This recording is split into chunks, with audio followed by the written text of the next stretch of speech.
বিসমিল্লাহির মা ও বোনেরা, আপনারা, খালারা, বাবিরা, বাইজিরা, বোনের ঘরের বন্ধুরা, বেকার ভিডিওটা শেয়ার করেন, লাইক করেন, কমেন্ট করেন, সাবস্ক্রাইব করেন।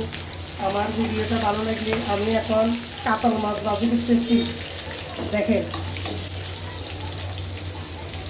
কাতল মাছ ভাজি তৈরি করে দিই, কতক্ষণ পরে এগুলা করবো আমি। তখন আপনাদের সাথে শেয়ার করুন কীভাবে আমি ডোবাইটা করি।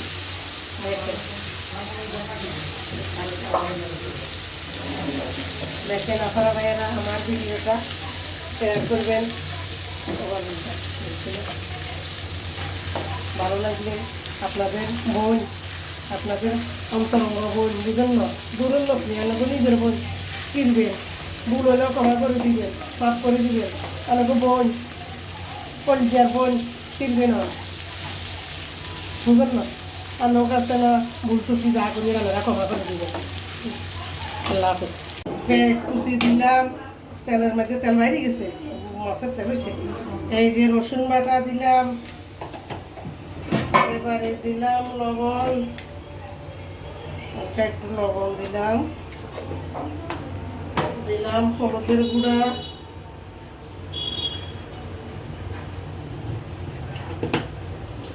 দিলাম মরিচের গুঁড়া।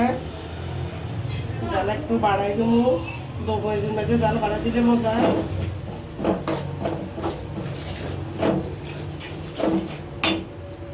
একটু বাড়াই দিয়ে করতেছি।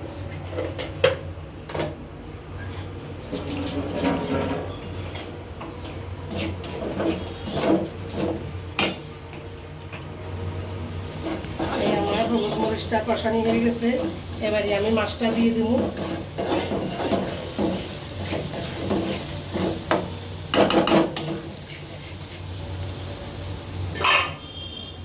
দিলাম এক এক করে মাছটা বসায় দিই, গুড়ি দিই, ইয়ে করুন আমার কাতল মাছের রেসিপিটা।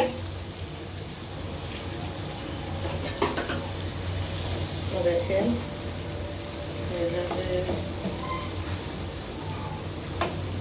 একটু গামা হইলে হালকা একটু জল দেবো, এটা হতে থাকুক।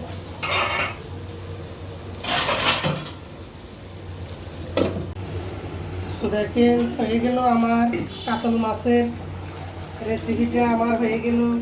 আল্লাহ হাফেজ।